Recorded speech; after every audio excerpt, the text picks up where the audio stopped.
वो एक बहुत सुंदर जंगल था। हर तरफ शांति ही शांति थी। सब पक्षी ही मिलजुल कर रहते थे। मीनू चिड़िया भी अपने बच्चों के साथ बहुत अच्छा जीवन बिता रही थी। वो उस जंगल में सबसे ज्यादा बुद्धिमान थी। सब पक्षी ही मुश्किल समय में उससे मशवरा करते और वो भी सबको इतना अच्छा मशवरा देती कि सबके मसले हल हो जाते। ऐसे ही एक दिन उसकी सहेली कोमल चिड़िया उसके पास आती है। मीनू बहन, आप तो जानती हो कि मेरा पति कितना झगड़ालू है। हर समय बहाने ढूंढता रहता है मुझसे लड़ने के। आप ही बताओ मैं क्या करूं जिससे वो मुझसे ना लड़े। कोमल, क्या वो तुम्हारे लिए दाना लाता है? हाँ, वो तो लाता है। और जब वो घर आता है तो तुम क्या करती होती हो? मैं अपनी सहेलियों से मिलने गई होती हूँ और जब वापस आती हूँ तो वो मुझसे लड़ना शुरू हो जाता है। अब तुम ही बताओ इसमें मेरी कौन सी गलती है? कोमल बहन, तुम गलत कह रही हो। यही तो तुम्हारी गलती है। तुम्हारा पति सारा दिन तुम्हारे और तुम्हारे बच्चों के लिए दाना ढूंढ कर लाता है। जब वो वापस आता है तुम ही घर में ना हो तो लड़ना ही है ना उसने। जब वो आए तो कम से कम कोई 2-4 बातें ही कर लिया करो उससे। आइंदा जब वो आए तो तुम घर में ही रहना। हाँ मीनू बहन, ये तो मैंने कभी सोचा ही नहीं। मैं आज के बाद ऐसा ही करूँगी। आपका बहुत बहुत धन्यवाद। और कोमल चिड़िया मीनू चिड़िया को धन्यवाद बोलकर अपने घर की तरफ चल देती है। चमकीलो कौवी जो पास में बैठी ये सब देख रही थी, देखकर बहुत हसद करती है। जब सब पक्षी मीनू चिड़िया की परिभाषा करते तो कौवी से बिल्कुल बर्दाश्त नहीं होता। वो चाहती थी कि सब पक्षी उसके पास आए अपने मसले लेकर और वो सबको उनका हल बताकर अपनी परिभाषा कराए। लेकिन वो ये नहीं जानती थी कि इस सब के लिए बुद्धिमत्ता की जरूरत होती है जो उसके पास नहीं थी। ऐसे ही रात हो जाती है। चमकीलो कौवी अपने घोंसले में लेटी हुई थी और उसे नींद नहीं आ रही थी। चमकीलो, क्या बात है, तुम सो क्यों नहीं रही हो? कालू जी, आपको तो पता है वो मीनू चिड़िया कितनी मक्कार है। हर समय कोई ना कोई चालाकी ही करती रहती है। सब पक्षियों को अपने पीछे लगा रखा है। अगर यही सब चलता रहा वो तो इस जंगल पर कब्जा ही कर लेगी। हमें कुछ करना होगा। हाँ चमकीलो, बुरी तो वो मुझे भी बहुत लगती है। हमें कुछ ऐसा करना होगा कि सांप भी मर जाए और लाठी भी न टूटे। क्या मतलब है तुम्हारा?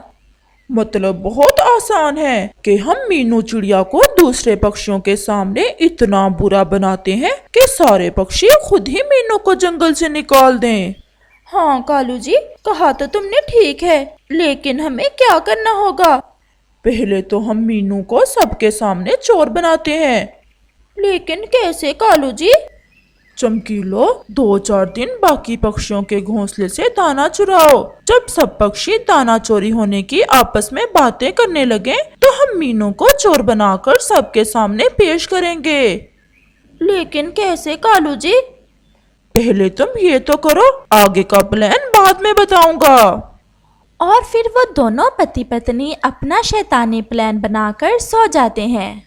फिर 2-3 दिन चमकीलो कौवी सब पक्षियों के घोंसले से दाना चुराती है, सिवाय मीनू चिड़िया के घोंसले से। आज फिर कोई मेरे घोंसले से दाना चुरा कर ले गया। क्या आपके घोंसले से भी दाना चोरी हुआ है? मेरे घोंसले से भी 2-3 दिन से दाना चोरी हो रहा है। और मेरे घोंसले से भी। ऐसे सब पक्षी ही परेशान होते हैं कि आखिर कौन उनके घोंसलों से दाना चोरी कर रहा था। मुझे लगता है कि सब मीनू चिड़िया कर रही है। ये तुम क्या कह रहे हो? मीनू कभी भी ऐसा नहीं कर सकती। वो भूखी तो मर सकती है लेकिन किसी कारण चोरी नहीं कर सकती। अच्छा तो ये बताओ कि सबके घोंसलों से दाना चोरी हो रहा है लेकिन मीनू के घोंसले से क्यों नहीं हुआ?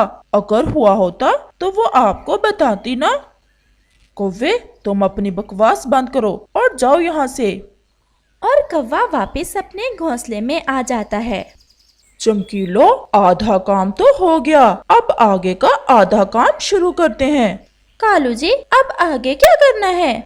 अब मैं ऐसा करता हूँ मीनू के पास जाता हूँ और उसे तोते के घोंसले में भेजता हूँ। उसे कहता हूँ कि तोता कह रहा था कि मीनू मेरे घोंसले से दाना लाकर मुझे पहाड़ों पर दे जाए। मैं बहुत भूखा हूँ और अभी मेरा काम बहुत ज्यादा रहता है। तुम्हें तो पता ही है, तोता इस समय जड़ी बूटियों की तलाश में पहाड़ों पर ही गया होता है। जैसे ही मीनू तोते के घोंसले में दाना लेने जाएगी, तुम सब पक्षियों को वहाँ लेकर आ जाना। ऐसे मीनू सबके सामने चोर बन जाएगी।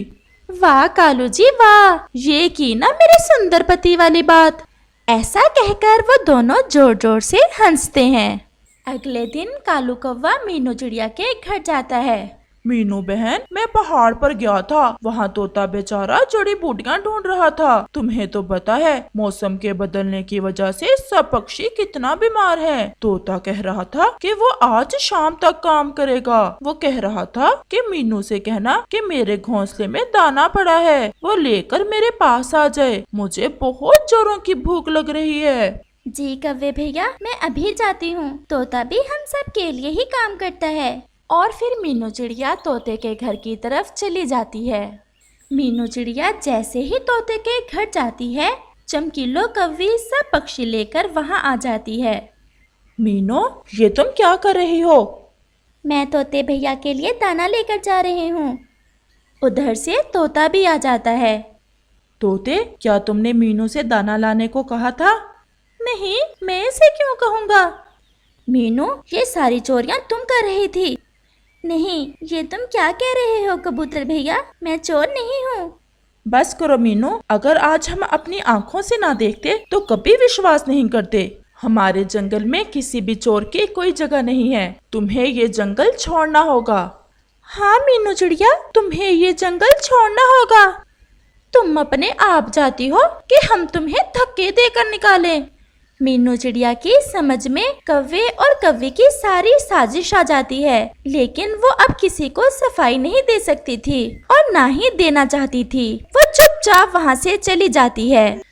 देखा पक्षियों, पक्की चोर है। अगर ना होती तो अपनी सफाई में कुछ तो कहती। मम्मा, हम कहाँ जा रहे हैं? बेटा, बस अब हमें यहाँ नहीं रहना। यहाँ हम सुरक्षित नहीं हैं। और इस तरह उस अंधेरी रात में मीनू चिड़िया अपने बच्चे के साथ वो जंगल छोड़कर चली जाती है। उड़ते उड़ते वो दूसरे जंगल में पहुंचती है। यहाँ पर उसे एक बुलबुल मिलती है। बुलबुल बहन, क्या हम इस जंगल में रह सकते हैं? चिड़िया बहन, इस जंगल में खतरनाक उल्लू रहते हैं जो किसी दूसरे पक्षी को यहाँ रहने नहीं देते।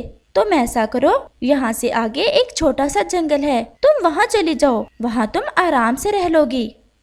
और मीनू चिड़िया आगे की तरफ अपना सफर शुरू करती है।